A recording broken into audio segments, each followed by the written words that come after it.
Welcome back, my fellow door openers, to another wonderful episode of Doors of the Universe podcast. So, today's episode is a little different than our norm. It is October, which is great. It is the month of Halloween, something I've been doing the last couple Halloweens. With this podcast and the previous podcast, was doing a reading of one of Edgar Allan Poe's stories. I thought it was a nice little thing to do during the spookiest of seasons. So this Halloween episode, this October episode, we'll be doing the same thing I've been doing the last couple of years. I will be doing a reading of one of Mr. Poe's stories. And I was going to do this either way, but what really reminded me to do it was that recently on Netflix they released a series called The Fall of the House of Usher, which, if you don't know, is a story by Edgar Allan Poe. I loved the series. The series is great. I thought it did a great job with kind of connecting a bunch of his different stories into one series. I actually binge watched the entire series all the way through. It is 8 episodes long, and it is 1 hour for each episode. I have not binge watched an entire series all the way through since I think the first season of True Detective. Sometimes these shows just pop up where it's like, kind of need to know what's going to happen in the next episode. And by the end of the next episode, I'm so sucked in, I'm like, kind of going to need to know what happens at the end of this next episode. But yeah, so that was actually what kind of made me decide which story I was going to read this year. If you haven't seen the series, I definitely recommend checking it out. So, with that said, without further ado, let us hop into The Fall of the House of Usher.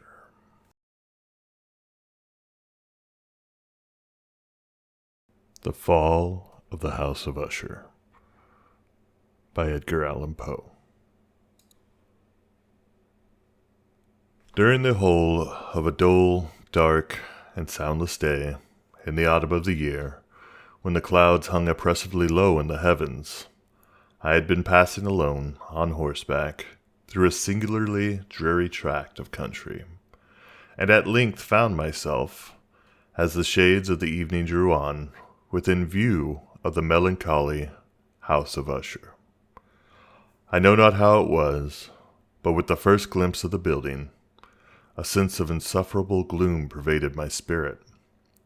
I say insufferable, for the feeling was unrelieved by any of the half-pleasurable, because poetic sentiment with which the mind usually receives even the sternest natural images of the desolate or terrible. I looked upon the scene before me, upon the mere house, and the simple landscape features of the domain, upon the bleak walls, upon the vacant eye-like windows, upon a few rank sedges, and upon a few white trunks of decayed trees, with an utter depression of soul which I can compare to no earthly sensation more properly than to the after-dream of the reveller upon opium, the bitter lapse into everyday life, the hideous dropping off of the veil. There was an iciness, a sinking of the heart, an unredeemed dreariness of thought which no goading of the imagination could torture into aught of the sublime. What was it, I paused to think, what was it that so unnerved me in the contemplation of the House of Usher? It was a mystery all insoluble, nor could I grapple with the shadowy fancies that crowded upon me as I pondered. I was forced to fall back upon the unsatisfactory conclusion that while, beyond doubt, There are combinations of very simple natural objects which can have the power of thus affecting us. Still, the analysis of this power lies among considerations beyond our depth. It was possible, I reflected, that a mere different arrangement of the particulars of the scene, of the details of the picture, would be sufficient to modify or perhaps to annihilate its capacity for sorrowful impression, and, acting upon this idea, I reined my horse to the precipitous brink of a black and lurid tarn that lay in unruffled luster by the dwelling, and gazed down, but with a shudder even more thrilling than before, upon the remodeled and inverted images of the gray sedge, and the ghastly tree stems, and the vacant and eye-like windows. Nevertheless, in this mansion of gloom, I now proposed to myself a sojourn of some weeks. Its proprietor, Roderick Usher, had been one of my boon companions in boyhood, but many years had elapsed since our last meeting. A letter, however, had lately reached me in a distant part of the country, a letter from him, which in its wildly importunate nature had admitted of no other than a personal reply. The manuscript gave evidence of nervous agitation. The writer spoke of acute body illness, of a mental disorder which oppressed him, and of an earnest desire to see me, as his best, and indeed his only personal friend, with a view of attempting, by the cheerfulness of my society, some alleviation of his malady. It was the manner in which all this, and much more, was said, it was the apparent heart that went with this request, which allowed me no room for hesitation, and I accordingly obeyed forthwith what I still considered a very singular summons. Although, as boys, we had been even intimate associates, yet I really knew little of my friend. His reserve had been always excessive and habitual.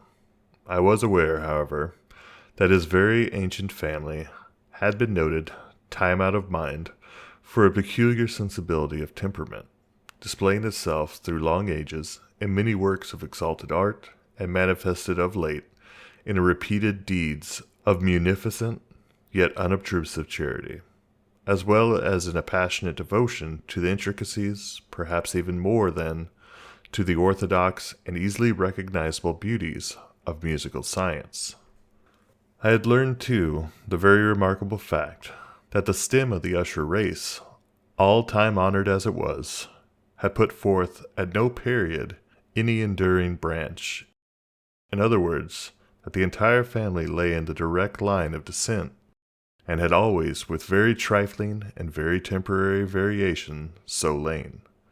It was this deficiency I considered while running over in thought the perfect keeping of the character of the premises with the accredited character of the people, and while speculating upon the possible influence which the one, in the long lapse of centuries, might have exercised upon the other. It was this deficiency, perhaps, of collateral issue, and the consequent undeviating transmission, from sire to son, of the patrimony with the name, which had at length so identified the two as to merge the original title of the estate in equivocal appellation of the House of Usher, an appellation which seemed to include, in the minds of the peasantry who used it, both the family and the family mansion. I have said the sole effect of my somewhat childish experiment, that of looking down with the tarn, had been to deepen the first singular impression. There can be no doubt that the consciousness of the rapid increase of my superstition, for why should I not so term it, served mainly to accelerate the increase itself. Such, I have long known, is the paradoxical law of all sentiments having terror as a basis, and it might have been for this reason only that when I again uplifted my eyes to the house itself from the image in the pool, there grew in my mind a strange fancy, a fancy so ridiculous indeed that I but mention it to show the vivid force of the sensations which oppressed me. I had so worked upon my imagination as really to believe that about the whole mansion and domain there hung an atmosphere peculiar to themselves and their immediate vicinity, an atmosphere which had no affinity with the air of heaven, but which had reeked up from the decayed trees and the gray wall and the silent tarn, a pestilent and mystic vapor, dull, sluggish, faintly discernible, and leaden-hued. Shaking off from my spirit what must have been a dream, I scanned more narrowly the real aspect of the building. Its principal features seemed to be that of an excessive antiquity. The discoloration of ages had been great. Minute fungi overspread the whole exterior, hanging in a fine tangled webwork from the eaves. Yet all this was apart from an extraordinary dilapidation. No portion of the masonry had fallen, and there appeared to be a wild inconsistency between its still perfect adaptation of parts and the crumbling condition of the individual stones.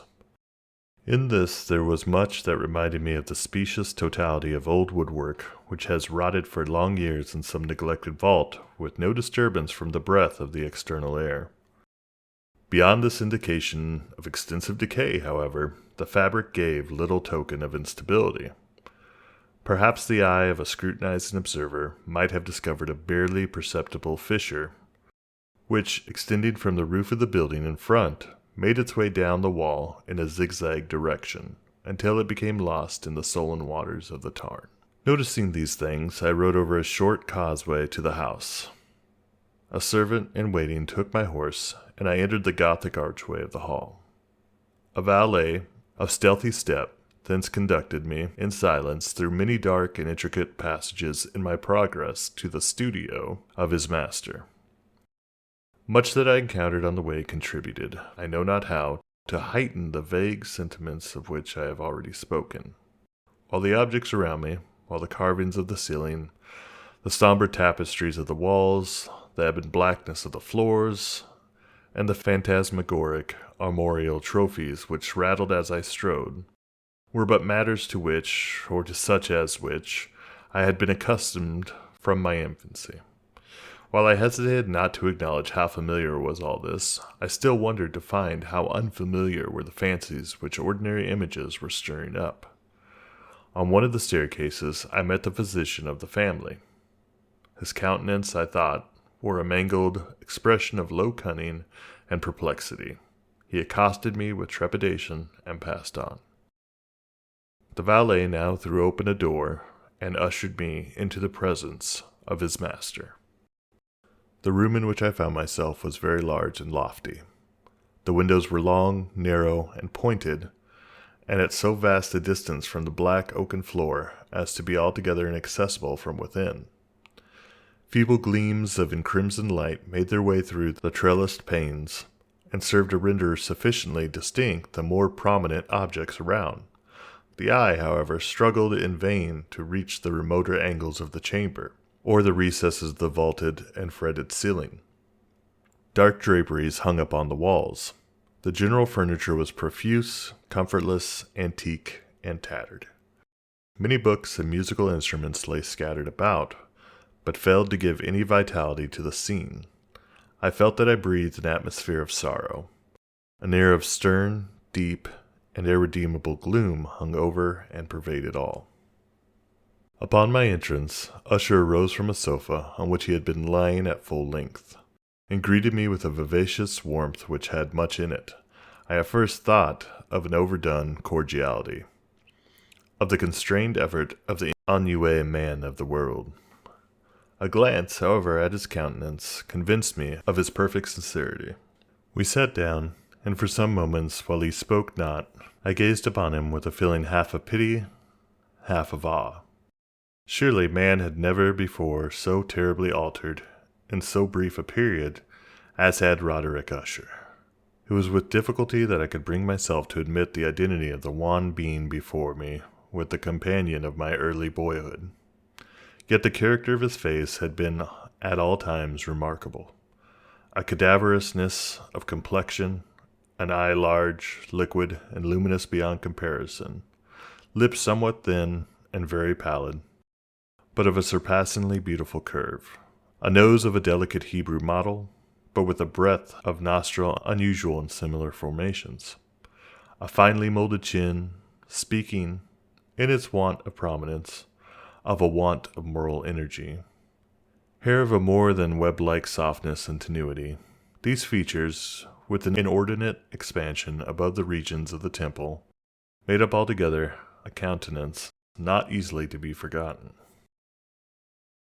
And now in the mere exaggeration of the prevailing character of these features, and of the expression they were wont to convey, lay so much of change that I doubted to whom I spoke. The now ghastly pallor of the skin, and the now miraculous luster of the eye, above all things, startled and even awed me. The silken hair, too, had been suffered to grow all unheeded, and as, in its wild gossamer texture, it floated rather than fell about the face, I could not, even with effort, connect its arabesque expression with any idea of simple humanity. In the manner of my friend, I was at once struck with an incoherence, an inconsistency, and I soon found this to arise from a series of feeble and futile struggles to overcome a habitual trepidancy, an excessive nervous agitation.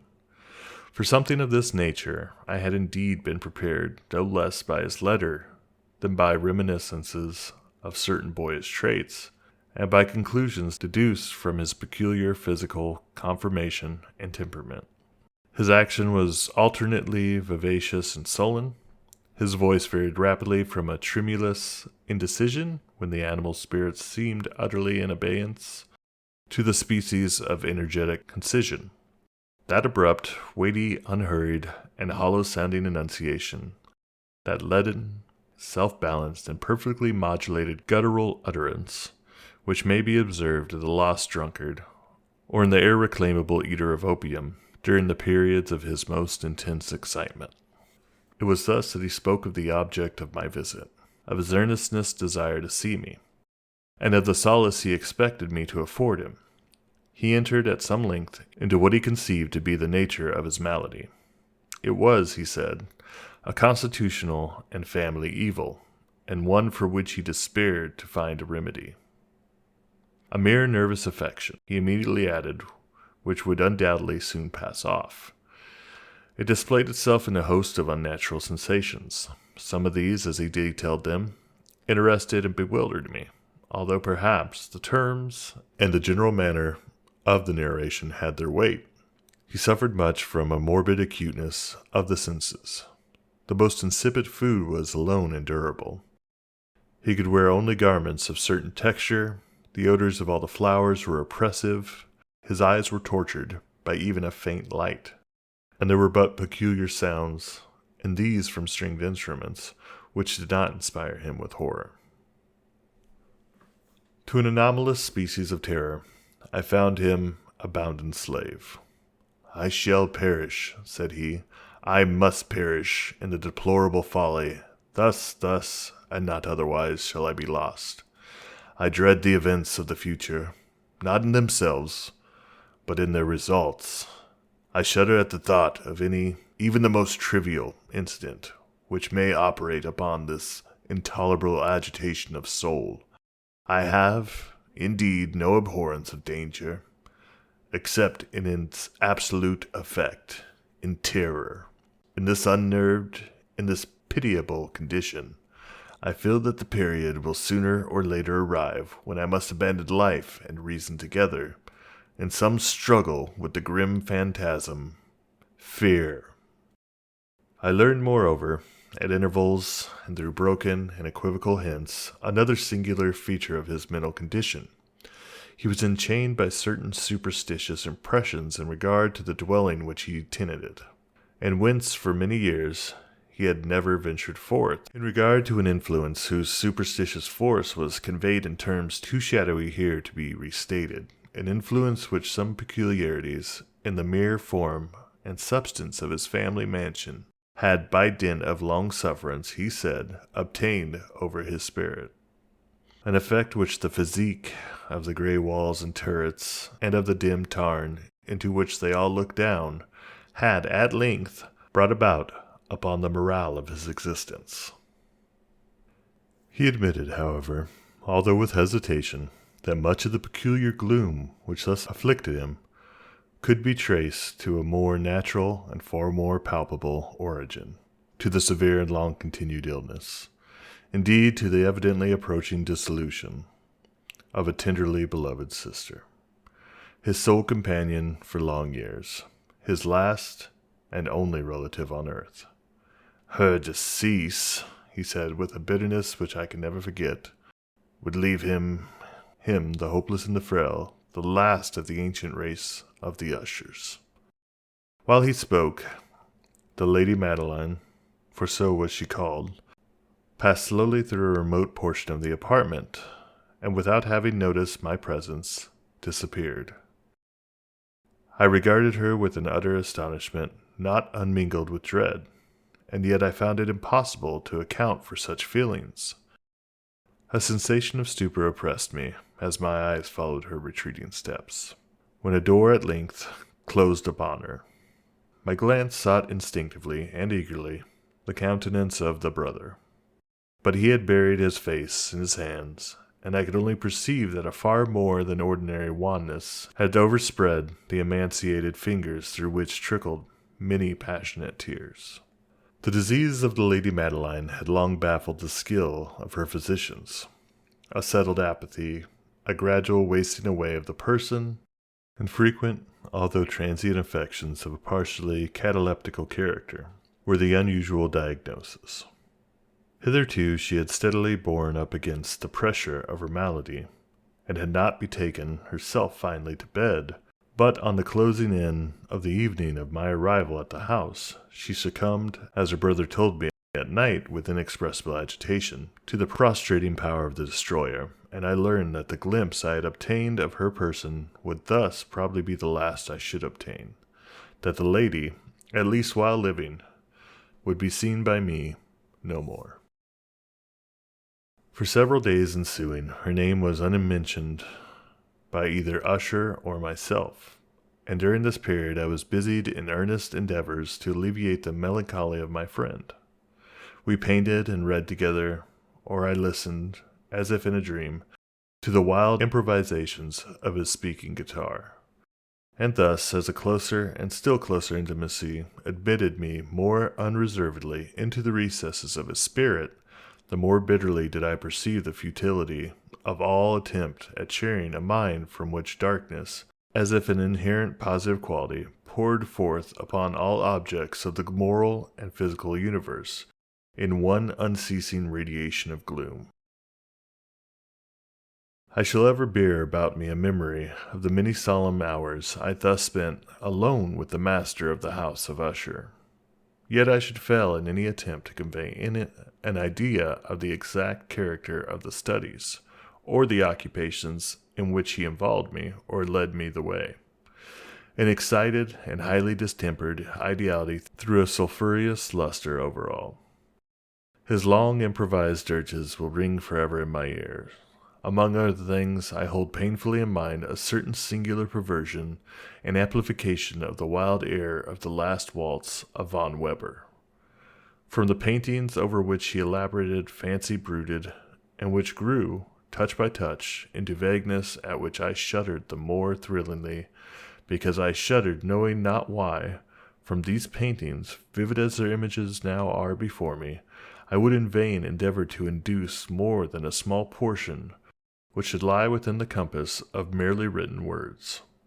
By the utter simplicity, by the nakedness of his designs, he arrested and overwrought attention. If ever mortal painted an idea, that mortal was Roderick Usher. For me, at least, in the circumstances then surrounding me, there arose out of the pure abstractions which the hypochondriac contrived to throw upon his canvas an intensity of intolerable awe, no shadow of which felt I ever yet in the contemplation of the certainly glowing yet too concrete reveries of Fuseli. One of the phantasmagoric conceptions of my friend, partaking not so rigidly of the spirit of abstraction, may be shadowed forth, although feebly, in words. A small picture presented the interior of an immensely long and rectangular vault or tunnel, with low walls, smooth, white, and without interruption or device. Certain accessory points of the design served well to convey the idea that this excavation lay at the exceeding depth below the surface of the earth. No outlet was observed in any portion of its vast extent, and no torch or other artificial source of light was discernible. yet a flood of intense rays rolled throughout and bathed the whole in a ghastly and inappropriate splendor. I have just spoken of that morbid condition of the auditory nerve which rendered all music intolerable to the sufferer, with the exception of certain effects of stringed instruments. It was perhaps the narrow limits to which he thus confined himself upon the guitar which gave birth in great measure to the fantastic character of his performances, but the fervid facility of his impromptus could not be so accounted for. They must have been, and were, in the notes as well as in the words of his wild fantasies, for he not unfrequently accompanied himself with rhymed verbal improvisations, the result of that intense mental collectedness and concentration to which I have previously alluded as observable only in particular moments of the highest artificial excitement. The words of one of those rhapsodies I have easily remembered. I was perhaps the more forcibly impressed with it as he gave it, because in the under or mystic current of its meaning, I fancy that I perceived, and for the first time, a full consciousness of the part of Usher, of the tottering of his lofty reason upon her throne. The verses, which were entitled "The Haunted Palace," ran very nearly, if not accurately, thus: In the greenest of our valleys, by good angels tenanted, once a fair and stately palace, radiant palace, reared its head. In the monarch thought's dominion, it stood there. Never seraph spread opinion over fabric half so fair. Banners yellow, glorious golden, on its roof did float and flow. This, all this, was in the olden time long ago. And every gentle air that dallied in that sweet day, along with ramparts plumbed and pallid, a winged odor went away. Wanderers in that happy valley, through two luminous windows saw spirits moving musically to a lute's well-tuned law. Round about a throne were sitting Porphyrogene, in state his glory well befitting. The ruler of the realm was seen, and all with pearl and ruby glowing was the fair palace door, through which came flowing, and sparkling evermore, a troop of echoes whose sweet duty was but to sing, in the voices of surpassing beauty, the wit and wisdom of their king. But evil things in robes of sorrow assailed the monarch's high estate. Ah, let us mourn, for never morrow shall dawn upon him desolate, and round about his home the glory that blushed and bloomed is but a dim remembered story of the old time entombed. And travelers now within that valley through the red-litten windows see vast forms that move fantastically to a discordant melody, while like a rapid ghastly river through the pale door a hideous throng rush out forever, and laugh but smile no more. I well remember that suggestions arising from this ballad led us into a train of thought wherein there became manifest an opinion of Usher's which I mention not so much on account of its novelty, for other men have thought thus, as on account of the pertinacity with which he maintained it. This opinion, in its general form, was that of the sentience of all vegetable things. But, in his disordinary fashion, the idea had assumed a more daring character and trespassed, under certain conditions, upon the kingdom of inorganization. I lack words to express the full extent or the earnest abandon of his persuasion. The belief, however, was connected, as I have previously hinted, with the gray stones, the home of his forefathers. The conditions of the sentience had been there, he imagined, fulfilled in the method of collocation of these stones, in the order of their arrangement, as well as in that of the many fungi which overspread them, and of the decayed trees which stood around. Above all, in the long undisturbed endurance of this arrangement, and in its reduplication in the still waters of the tarn. Its evidence, the evidence of the sentience, was to be seen, he said, and I here stated as he spoke, in the gradual yet certain condensation of an atmosphere of their own about the waters and the walls. The result was discoverable, he added, in that silent yet importunate and terrible influence which for centuries had molded the destinies of his family, and which made him, what I now saw him, what he was. Such opinions need no comment, and I will make none. Our books, the books which for years had formed no small portion of the mental existence of the invalid, were, as might be supposed, in strict keeping with this character of phantasm. We pored together over such works as the Ververt et Chartreuse of Grosset, the Belphegor of Machiavelli, the Heaven and Hell of Swedenborg, the Subterranean Voyage of Nicholas Klim by Holborg, the Chiromancy of Robert Flood, of Jean de Dagenet, and of de la Chambre, the Journey into the Blue Distance of Tieck, and the City of the Sun of Campanella. One favorite volume was a small octavo edition of the Dictorium Inquisitorium by the Dominican Imeric de Giron, and there were passages in Pomponius Mela about the old African satyrs and egopans, over which Usher would sit dreaming for hours.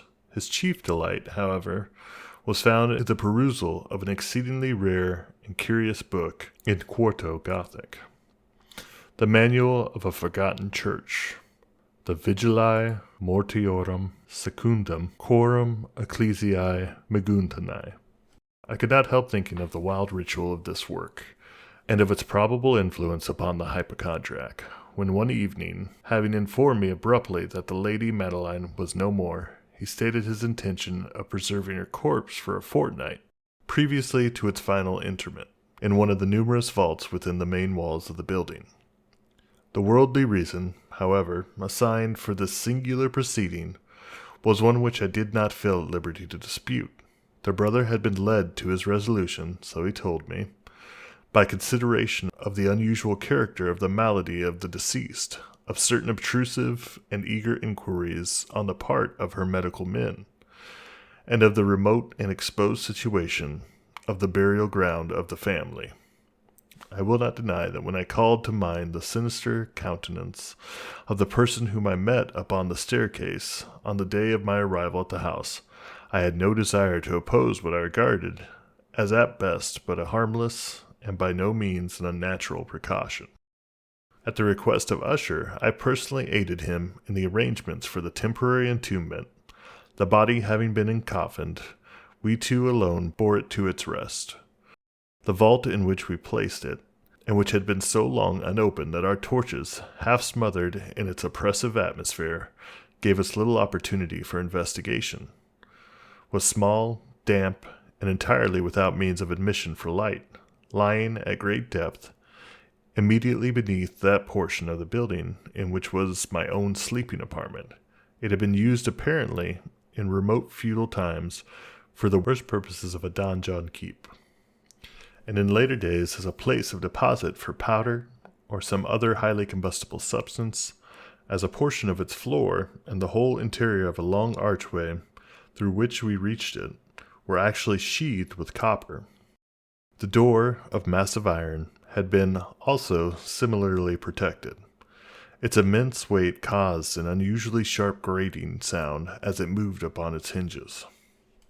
Having deposited our mournful burden upon trestles within this region of horror, we partially turned aside the yet unscrewed lid of the coffin and looked upon the face of the tenant. A striking similitude between the brother and sister now first arrested my attention, and Usher, divining, perhaps, my thoughts, murmured out some few words from which I learned that the deceased and himself had always been twins, and that sympathies of a scarcely intelligible nature had always existed between them. Our glances, however, rested not long upon the dead, for we could not regard her unawed. The disease which had thus entombed the lady in the maturity of youth had left, as usual, in all maladies of a strictly cataleptic character, the mockery of a faint blush upon the bosom and the face, and that suspiciously lingering smile upon the lip which is so terrible in death. We replaced and screwed down the lid, and having secured the door of iron, made our way, with toil, into the scarcely less gloomy apartments of the upper portion of the house. And now, some days of bitter grief having elapsed, an observable change came over the features of the mental disorder of my friend. His ordinary manner had vanished. His ordinary occupations were neglected or forgotten. He roamed from chamber to chamber with hurried, unequal, and objectless step. The pallor of his countenance had assumed, if possible, a more ghastly hue, but the luminous of his eye had utterly gone out. The once occasional huskiness of his tone was heard no more, and a tremulous quaver, as if of extreme terror, habitually characterized his utterance. There were times, indeed, when I thought his unceasingly agitated mind was laboring with some oppressive secret, to divulge which he struggled for the necessary courage. At times, again, I was obliged to resolve all into the mere inexplicable vagaries of madness, for I beheld him gazing upon vacancy for long hours, in an attitude of the profoundest attention, as if listening to some imaginary sound. It was no wonder that his condition terrified, that it infected me. I felt creeping upon me, by slow yet certain degrees, the wild influences of his own fantastic yet impressive superstitions. It was especially upon retiring to bed late in the night of the 7th or 8th day after the placing of the Lady Madeline within the donjon that I experienced the full power of such feelings. Sleep came not near my couch, while the hours waned and waned away. I struggled to reason off the nervousness which had dominion over me. I endeavored to believe that much, if not all of what I felt, was due to the bewildering influence of the gloomy furniture of the room, of the dark and tattered draperies which, tortured into motion by the breath of a rising tempest, swayed fitfully to and fro upon the walls, and rustled uneasily about the decorations of the bed. But my efforts were fruitless. An irrepressible tremor gradually pervaded my frame, and at length there set upon my very heart an incubus of utterly causeless alarm. Shaking this off with a gasp and a struggle, I uplifted myself upon the pillows, and peering earnestly within the intense darkness of the chamber, hearkened, I know not why, except that an instinctive spirit prompted me, to certain low and indefinite sounds which came through the pauses of the storm at long intervals, I know not whence. Overpowered by an intense sentiment of horror, unaccountable yet unendurable, I threw on my clothes with haste, for I felt that I should sleep no more during the night, and endeavored to arouse myself from the pitiable condition into which I had fallen, by pacing rapidly to and fro through the apartment. I had taken but few turns in this manner, when a light step on an adjoining staircase arrested my attention. I presently recognized it as that of Usher. In an instant afterward he rapped with a gentle touch at my door, and entered, bearing a lamp. His countenance was, as usual, cadaverously wan, but, moreover, there was a species of mad hilarity in his eyes, and evidently restrained hysteria in his whole demeanor. His air appalled me, but anything was preferred to the solitude which I had so long endured, and I even welcomed his presence as a relief. "And you have not seen it?" he said abruptly, after having stared about him for some moments in silence. "You have not seen it, then? But stay! You shall." Thus speaking, and having carefully shaded his lamp, he hurried to one of the casements, and threw it freely open to the storm. The impetuous fury of the entering gusts nearly lifted us from our feet. It was, indeed, a tempestuous yet sternly beautiful night, and one wildly singular in its terror and its beauty. A whirlwind had apparently collected its force in our vicinity, for there were frequent and violent alterations in the direction of the wind, and the exceeding density of the clouds, which hung so low as to press upon the turrets of the house, did not prevent our perceiving the lifelike velocity which they flew careering from all points against each other, without passing into the distance. I say that even their exceeding density did not prevent our perceiving this, yet we had no glimpse of the moon or stars, nor was there any flashing forth of the lightning. But the under surfaces of the huge masses of agitated vapor, as well as terrestrial objects immediately around us, were glowing in the unnatural light of a faintly luminous and distinctly visible gaseous exhalation which hung about and enshrouded the mansion. "You must not, you shall not behold this," said I shudderingly to Usher as I led him with a gentle violence from the window to the seat. "These appearances which bewilder you are merely electrical phenomena not uncommon, or it may be that they have their ghastly origin in the rank miasma of the tarn. Let us close this casement. The air is chilling and dangerous to your frame. Here is one of your favorite romances. I will read, and you shall listen, and so we shall pass away this terrible night together." The antique volume which I had taken up was The Mad Tryst of Sir Launcelot Canning, but I had called it a favorite of Usher's more in sad jest than in earnest, for in truth there is little in its uncouth and unimaginative prolixity which could have interest for the lofty and spiritual ideality of my friend. It was, however, the only book immediately at hand, and I indulged a vague hope that the excitement which now agitated the hypochondriac might find relief, for the history of mental disorder is full of similar anomalies, even in the extremeness of the folly which I should read. Could I have judged, indeed, by the wild overstrained air of vivacity with which he hearkened, or apparently hearkened, to the words of the tale, I might well have congratulated myself upon the success of my design. I had arrived at that well-known portion of the story where Ethelred, the hero of the tryst, having sought in vain for peaceable admission into the dwelling of the hermit, proceeds to make good an entrance by force. Here it will be remembered the words of the narrative run thus: "And Ethelred, who was by nature of a doughty heart, and who was now mighty withal, on account of the powerfulness of the wine which he had drunken, waited no longer to hold parley with the hermit, who, in sooth, was an obstinate and maliceful turn, but, feeling the rain upon his shoulders, and fearing the rising of the tempest, uplifted his mace outright, and with blows made quickly room in the plankings of the door for his gauntleted hand, and now pulling therewith sturdily, he so cracked and ripped and tore all asunder, that the noise of the dry and hollow-sounding wood alarumed and reverberated throughout the forest." At the termination of this sentence I started, and for a moment paused, for it appeared to me, although I at once concluded that my excited fancy had deceived me, it appeared to me that, for some very remote portion of the mansion, there came indistinctly to my ears what might have been, in its exact similarity of character, the echo, but a stifled and dull one certainly, of the very cracking and ripping sound which Sir Launcelot had so particularly described. It was, beyond doubt, the coincidence alone which had arrested my attention, for amid the rattling of the sashes of the casements and the ordinary commingled noises of the still increasing storm, the sound in itself had nothing, surely, which should have interested or disturbed me. I continued the story.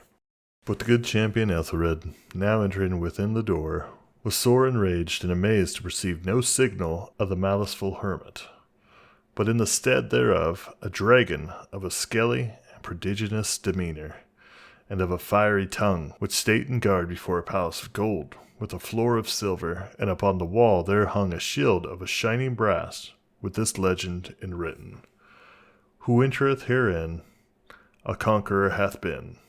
Who slayeth the dragon, the shield he shall win."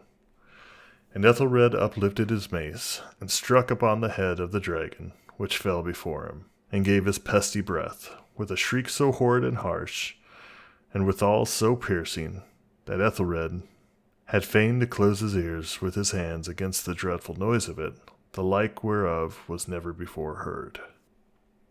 Here again I paused abruptly, and now, with a feeling of wild amazement, for there could be no doubt whatever that, in this instance, I did actually hear, although from what direction it proceeded I found impossible to say, a low and apparently distant but harsh, protracted and most unusual screaming or grating sound, the exact counterpart of what my fancy had already conjured up for the dragon's unnatural shriek as described by the romancer. Oppressed, as I certainly was, upon the occurrence of the second and most extraordinary coincidence, by 1,000 conflicting sensations in which wonder and extreme terror were predominant, I still retained sufficient presence of mind to avoid exciting, by any observation, the sensitive nervousness of my companion. I was by no means certain that he had noticed the sounds in question, although assuredly a strange alteration had, during the last few minutes, taken place in his demeanor.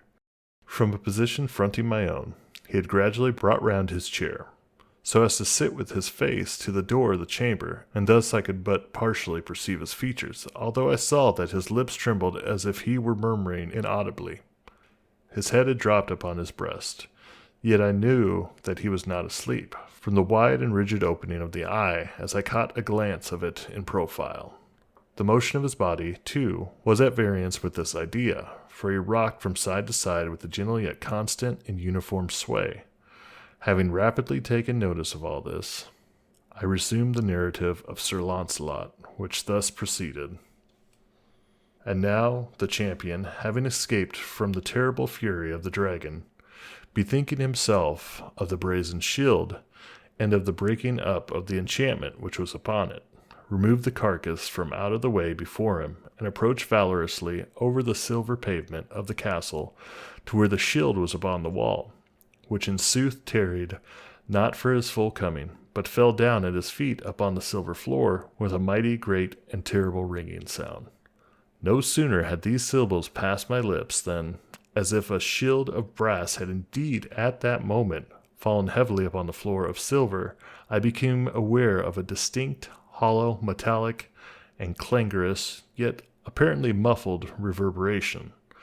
Completely unnerved, I leapt to my feet, but the measured rocking movement of Usher was undisturbed. I rushed to the chair in which he sat. His eyes were bent fixedly before him, and throughout his whole countenance there reigned a stony rigidity. But as I placed my hand upon his shoulder, there came a strong shudder over his whole person.